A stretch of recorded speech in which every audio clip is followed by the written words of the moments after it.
Greetings, I'm Solidus-Skully, and welcome back to Kingdom Hearts 2, where we finally complete the Cavern of Remembrance.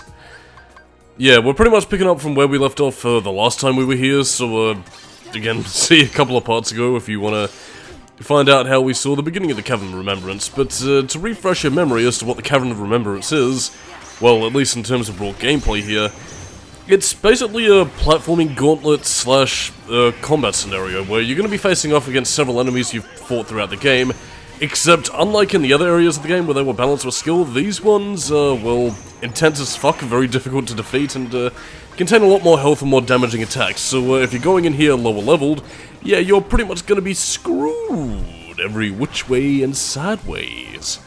And it just makes me angry enough to transform into the anti-form. Sora's feeding his darkness because it's so hard. But yeah, and it's here where anti-form really begins to have a bit of a drawback because, well, again, your only saving grace is getting HP orbs, and yeah, well, again, I was initially going to think that creature might have been resistant, but no, it was just blocking with its book. And, yeah, unless you're either not in battle, you can't transform out of it, so we're buggered. And it's only gonna get harder from here, love. Oh yeah, we're just gonna keep on going through the Cavern of Remembrance, really. Yeah, in terms of discussing context, I brought this up a little bit beforehand, but I do still wonder what the true machinations and purpose of the Cavern of Remembrance really is. And we heard from the Gullwings, which is, you know, Yuna, Riku, and, Pain, that, yeah, this apparently contains treasure. And it does. There is a lot of synthesis material to be found here. Which, again, does kind of make me think that maybe this was referring to, what Ansem the Wise was looking for. Again, where they were digging in looking for gummy blocks, and perhaps this was how he opened the way to interdimensional travel. You know, which is eventually how he met the king, how, you know, he discussed the Keyblade, and, you know, all that good stuff. Which, again, would make sense, because a lot of the construction and machinery in Radiant Garden does very much resemble a lot of the similar stuff that Ansem was experimenting with in, you know, the castle that we saw in Kingdom Hearts 1, and, you know, a lot of the aesthetics throughout the rest of the game. But as we're going to be seeing a little bit later, in terms of some very familiar imagery for those of you who remember Castle Oblivion, it does make me wonder whether or not Radiant Garden might have had a bit more of a Keyblade influence, and bear in mind, it does still continue to become a hub world later in the series. Like, I mean, we'll see it in Birth by Sleep, obviously, we'll see it in Kingdom Hearts 3. And, yeah, going forward, it does still seem to be, you know, a general hub as, well, again, you know what, you'll see when we get to those games, but, yeah, it's playing a role going forward as people continue the search for Sora in Kingdom Hearts 4. So again, and considering that the current story arc is, you know, revolving around the whole Lost Masters thing, you know, regarding the ancient Keyblade legacy of Union Cross, I do wonder if this might have in fact been, well, either the origins of how Radiant Garden came into being and, you know, how Ansem eventually came to be running things, or if perhaps, I don't know, all these machinations might play a part in the next saga. Again, it's entirely possible that I might be overthinking it, might just exist purely for gameplay reasons, because, well, yeah, it exists as a bit of a challenge mode, and then when you finally get to your reward, it is an additional challenge mode, because what you unlock for doing the Cavern of Remembrance in terms of gameplay here is the Organization data battles. And what the data battles are, essentially, is that, again, once you've fought all the Organization XIII members in the main story, you can fight them again in the data battles. Again, you have a central computer, and you can pretty much, you know, refight the Organization members, basically just for an extended challenge mode, because the boss fights are much harder, and in turn, well, again, you get some goodies and synthesis items for your effort, as well as being required to do that in order to get the secret ending. I can't believe my fucking voice cracked there, but wheesht. So yeah, if you're wanting that secret ending, well, you better start winning those victories, kid. But yeah, I suppose I should, well, I mean, to pad out the time, really, since we're just doing nothing but fighting while the music goes, yeah, the secret ending, I think, is probably the most difficult to unlock in Kingdom Hearts 2 compared to any other game in the series, and, again, when I initially mistook for Birth by Sleep, but, again, after relooking at that game again, I was actually mistaken. Yeah, again, if you're playing on beginner mode, it's pretty much impossible to unlock, the true secret ending. So, yeah, you ain't getting it on pussy mode. Again, you can unlock it on standard and above, but standard makes it basically nigh impossible unless you do absolutely everything in the game. And the restrictions do lessen depending on, you know, if you go higher and higher up the difficulty chain, like, again, if you play on proud mode or whatever. I think critical mode is the easiest to unlock it on, where, again, I think the only thing you really need to do is just, complete the journal, and that's it. I believe on proud mode it's, complete journal, do Mushroom 13, and fight the data battles. But yeah, it's a bit of a tall order, and, again, like, I mean, considering the end result is Birth by Sleep, and something that you eventually see in the Birth by Sleep opening movie itself, yeah, not a fan, not a fan. Yeah, and you might be wondering, golly gee, Mr. Solidus-Skully, why all the hatred for Birth by Sleep? It's one of the more popular Kingdom Hearts games, don't you know, because simple and clean good, Kingdom Hearts Sanctuary bad. I have my reasons, and we'll get to that when we eventually do the commentary, but, I will say right off the bat, it's not a terrible game, it's just one that has a lot of decisions that prevent it from being good, and to me it's a game I kind of look at similar to Devil May Cry 3 in a sense, not in terms of combat quality or anything of the sort, but in the sense that it's close to being a winner in my eyes, but it just does a lot of irritating things that I hate, and again, while it doesn't ruin the experience outright, it does, you know, make me disappointed that I could have, you know, that with a few changes here and there, we could have gotten something better. And, yeah, here's pretty much the point where you legitimately do need all your, abilities. Yeah, don't come to the Cavern of Remembrance until you have all your form abilities, including Final Form, from which you need to get Glide, and, again, before you do anything, I do also recommend that you level up your, abilities to level 3. Again, you do this by transforming into your drive forms, defeating enemies as you would. Again, they do have specific stipulations. I believe, in Final Form's case, you're going to be grinding nobodies, so keep that in mind, you know, the next time that you're grinding for Glide. But yeah, editing down my failure attempts, and now here we go. You're pretty much meant to get this in just one fell swoop, but it is easier said than done in a lot of cases. Doubly so if you're trying to get all the puzzle pieces, and what is this? A very familiar looking door. Well, not that Sora, Donald, or Goofy remember this, because they didn't see Castle Oblivion. Again, actually, I was about to bring up how much they remember, considering Sora's memories, at least in terms of the memory restoration. Sora, like, it seemed to imply that Sora, Donald, and Goofy remember entering the castle, but not the interior and, you know, everything that they met inside, so I don't know, really. I mean, I guess technically they do still remember it in their hearts, so to speak, but, yeah, not the details. Thank Nominee. But yeah, this is basically what the final segment really amounts to. You're fighting in this, again, very Castle Oblivion style Keyblade. I'm curious as to what this is meant to be, because considering that we're training against, data battles, and especially considering what Union Cross would discuss with the Datascape and, you know, all the Keyblade stuff around that, I do wonder what, the Cavern of Remembrance is meant to be. Is it meant to be keeping the memory of, I don't know, like a lot of the ancient Keyblade stuff alive, assuming that the Lord of the Castle, so to speak, was still around, or is it simply just a facility for maintaining data, like kind of like a library, really? Interesting. But yeah, this is pretty much how it sets up. You go forward a few paces, enter an enemy battle. Very typical RPG kind of stuff. But yeah, you do have a chance to heal up and use a cottage or a tent or whatever, you know, to sort of restore your health. So, yeah. Just be warned though, because, like, I mean, again, you are fighting some of the more powerful nobodies, and compared to, you know, the base game, they are made a lot more powerful, so, yeah, attacks like, particularly with the dancers and the wizard enemies, so to speak, yeah, they tend to get very, antsy in the pantsy, so you can't rest on your laurels like you can in the base game, where you can tank a few hits and just keep on going. Yeah, you're gonna be on your A game. Oh, no, I can't get the game right. I summon Sora. Advance. Wee. But yeah, this also becomes doubly damaging when you have more powerful enemies and you're pretty much stuck in card mode. Or dice mode, which I can't remember if I showed off in the Pirates of the Caribbean land. There we go, that's the ticker. So basically, unless of course you happen to be good at guessing the right card, don't play those shit. Don't play that game. There we go. Yes, now I have the Claymore. At last I have become Syx. And I'm supposed to pad out for more time in terms of Kingdom Hearts coming to PC.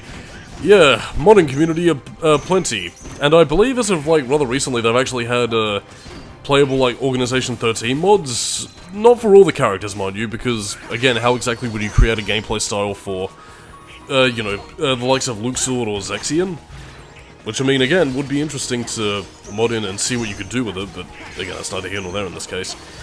But yeah, I believe the playable character mods, I believe it's for, the current ones they have is like for Axel, Marluxia, Larxene, I think Xemnas is one as well, and Xigbar, which is actually very interesting because they actually managed to adapt his free shooter mechanics for both Kingdom Hearts 2 and Kingdom Hearts 3. Kingdom Hearts 3 is an interesting one, actually, because I think the mod specifically called, I think it was called Luxuria, is, yeah, it basically shows what Xigbar could do with a Keyblade, as well as, having one of his command changes be, you know, the free shooter combat. Well, again, you'll probably get a better idea of what I mean when we actually see Xigbar in action, because, we haven't quite gotten to that yet, but, again, to kind of clarify things and clear a few things up before we press on, yeah, this is pretty much going to be the last video or filler before we continue on with the main story. We do have, I mean, well, hopefully, let me clear my thoughts up for a second from my loose lunch lips. Again, we do still have one more thing to show off after we're done with the Cavern of Remembrance. Not with the Cavern of Remembrance specifically, but a certain super boss that I've been talking about this whole time. But yeah, that's pretty much going to be coming, well, shortly after the answer reports, and basically when we get to a similar case of Kingdom Hearts 1, where we have our point of, you know, our point of, oh no, the final boss is beyond this door, but you must prepare for the challenges ahead. So, yeah, that's pretty much all she wrote in the case. So, yeah, we're going to be getting back to the main plot, disjointed as this segment has been, but, yeah. Nothing really to worry about. I thought my game actually glitched here, so I had a bit of a panic attack. But no, apparently the Zoldan's nobodies were just in flux. And now I'm pretty much just stuck in anti-form. Oh dear. We are in trouble, aren't we? Yes. And, again, to reiterate, anti-form's abilities remain stagnant just as they were when you first transformed into it. All the way back in Beast Castle, it was powerful then, but, yeah, its strength remains static, no drive forms, and again, you can't heal. Can't even pull off reaction commands either, so, yeah. Bit of a pisher in some cases during the late game. Kingdom Hearts 3 actually did try and rectify this by turning anti-form into rage form. And again, it does have an interesting risk-reward factor in that game, but, yeah. I mean, well, I suppose if you twist my arm, I would say that rage form is generally the more useful of the two. At the same time, though, there is something very, feral, acrobatic, and appealing I find about, anti-form. I don't know, it's just like the very slick, fluid movement of anti-form that I find really appealing. It does also kind of make me wish that it was kind of a separate form of its own, like, again, you could have had its own abilities to level up, or... Because, I mean, again, darkness abilities are a thing, as we've seen with Riku and the like, so, I don't know, it would have been interesting to see if we could play as, like, a dark character, or at least have more access to abilities than what Riku would gain later in the series. But, I mean, I don't know, maybe that might be something that, we'll see in the future, but who knows? And I suppose to also discuss, the wizards in terms of form and functionality. The wizards, I believe, are actually the nobodies of Xemnas himself. Again, he's creating structures out of nothing, and, yeah, that's meant to be reminiscent of Xemnas, his shields, if you could remember the secret boss of Kingdom Hearts 1. So yeah, he's very distant, he'll basically just try and keep away at you and pummel you with all his, again, shield attacks. And, yeah, you basically gotta get up in his grill and do your best to destroy him. And again, since we are so close to the door, this is pretty much also the longest gauntlet, which means, we're gonna need some help. I mean, there are so many nobodies. Who's keeping this a secret? Well, we're about to find out. Soon. Provided I can pad out for a bit more time before we finally get to the summon of choosing. It seems we need to call upon a Disney friend to help us in our hallowed times. It's the genie! Ixamaru. And before anybody points it out, I know it's make some room, but it sounds like Ixamaru. And yes, would you believe that even Genie with his mock dry forms does indeed also mimic final form? And again, he does have some very powerful damaging attacks, as you can see here, as Genie makes some masterful work with his flurry attack and of course his 1-2-3 finger snap. I did actually try and use this against a certain secret boss I'll be fighting a bit later, but it didn't turn out as well as I'd hoped, and it basically tore my plan to shit once I figured out the pattern. But don't worry, there will be another summon and a Disney friend who would come to my rescue, so stay tuned.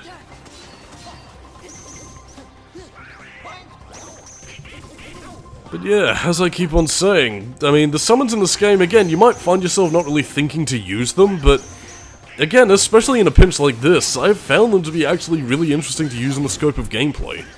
I initially just wanted to show them off, you know, just because, since I didn't use them anywhere near as much as I did in Kingdom Hearts 1, but again, like, summons are actually incredibly useful. I'm gonna use them a lot more in future playthroughs, and again, even if you might not think to use them while in the heat of combat, I recommend that you give them a shot in some cases, because again, they can be quite useful. All of them, in fact, really. I mean, even Chicken Little, just for the sake of, you know, his... at least, for, you know, for at least some of the invincibility frames that you get with him. Again, it's the most pishy summon, but even still, like, I mean, each summon has quite a fair bit of use. Whee! Finally, I can give my break a throat. No, I can give my throat a break as we finally enter through the doors. By the way, notice that unlike Castle Oblivion, they also have... oh no wait, it is a nobody symbol. Well, isn't that very interesting? So, was this converted by the nobodies, I wonder?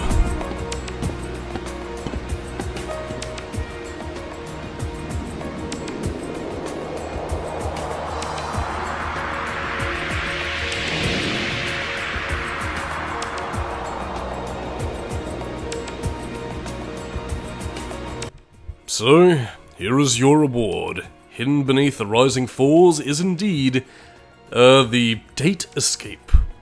Again, basically approach that computer over there and, all the nobodies that you've defeated so far will show up as much more difficult boss fights, and, if I can say anything, yeah, you're going to get your ass kicked. Even, Maven. Again, I'll pretty much show you off an example of, two specific Organization data battles, one of which I win because I was playing through it off camera and just managed to capture, like, right at the end of the battle that I was fighting, and one that I lose because I'm a loser. But yeah, you do also have an exit, you know, in terms of what you can find around here. It's pretty much just... well, again, you can pretty much see the gateways in which you can fight all the other Organization battles, but again, there is also a little secret entrance that you can pretty much walk out of, and again, that will pretty much take you back to the main hubworld, so no, you don't have to always go through the Cavern of Remembrance to access this, because, I mean, if you did, oh boy, that would have been a bit of a spicier meatball. But anyway, let me show you what I mean by showing you the gates.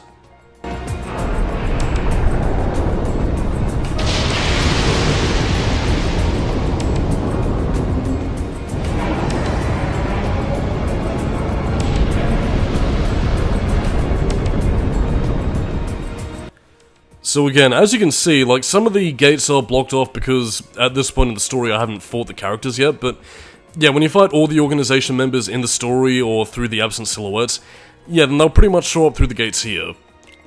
And yeah, they pretty much tell you what it is. You can pretty much tell by a symbol, but again, the game itself will tell you, do you want to battle X, do you want to battle Y, do you want to battle Z? So yeah, that's pretty much how you access it. Nothing really to talk about apart from the fact that it's just much more difficult and you need to do it for journal completion, but again, unlike in the base game or Absent Silhouettes where when you fight them once, you know, that's it, you can never fight them again, in the Organization data battles, even if you complete them and, you know, get the necessary item, you can pretty much go back here and fight these Organization members as many times as you want. So again, if you want to fight, say, Zoldan, you know, again, then, yeah, again, you can do it as many times as you feel necessary. But yeah, this is also to show where it leads out, the restoration site, which is, again, pretty much kind of using like a very Mysterio-esque illusion from the PS1 Spider-Man game, where, yeah, it's right here, in the belly, right beside fucking, you know, it's pretty much the hallway between Ansem's castle and, well, the rest of Radiant Garden, so I'm gonna be showing off, well, again, technically two, data battles to show which one I completed and which one I, didn't complete. And again, since we never really got a Sora versus Axel thing, at least in terms of a battle that Sora can remember, yeah, let's have a fight against Axel, in honor of the fallen. And as you can see here, we're fighting it with 2 becomes 1, in memory of Roxas. But yeah, this pretty much reflects the, the same battle that Axel had against Roxas right back at the beginning of the game, and yeah, a lot of his more damaging attacks he uses right off the gate. Again, a lot of the more passive damage, like again, you can see with the flame stuff going on right here. Yeah, you gotta do that, and it's a lot more damaging, you're dying very quickly, and well again, the same rules do apply with specific boss battles. Again, use the reaction command here. Oh my god, that is so fucking cool! And again, you will pretty much, well, yeah, get rid of a lot of the stuff, but yeah, same rules apply, it's just harder and, well, you're gonna get your ass pummeled if you're not careful. I will say, actually, I have completed a fair few other Organization data battles off-screen, but, yeah, I'm still far from done, and especially with some of the more gimmicky battles, yeah, I'm not sure if I'll ever be able to complete it. I might be able to do it one day, but not today. In the meantime, I'm just like Sora. Yes, indeed. Failure. But I will show you the one I did complete, which is the battle against Alexius, which I didn't expect to do, but, again, here you go. There's no real significance in terms of, like, any story impact. I mean, again, all you pretty much have is, Organization member teleports in, then they teleport out, as you're going to be seeing here, and you'll basically just get some goodies. And, what do we get for our prize? Lost Illusion. That's, pretty much all she wrote, but join us next time on the Kingdom Hearts 2 commentary, where we return to the world that never was, and storm the Organization's castle. Catch you dudes and dudettes next time, and I'll see you later. Bye-bye.